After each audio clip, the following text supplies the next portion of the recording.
Video guys, bibidyohan natin yung reverse camera or reverse, pag nag-reverse tayo yung monitor, kung malinaw ba o malabo yung reverse camera.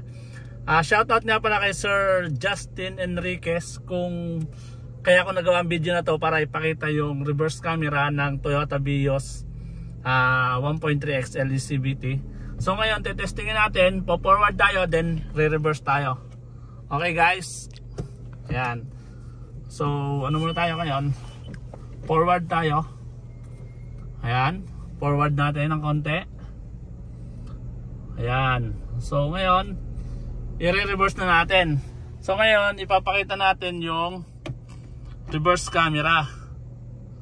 Ayan, ayan po yung reverse camera ng Toyota Vios XLE CVT. Ayan guys, kayo na po yung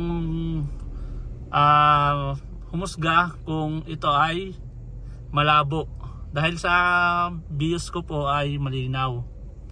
Ayan guys, ayan na yung reverse camera nya. Okay, so hanggang dito na lamang po ang video natin. Sana mapanood mo to, Sir Justin Enriquez. Thank you very much po. Off na natin yung engine. Off muna natin ang aircon. And then engine. Ayan. Okay na.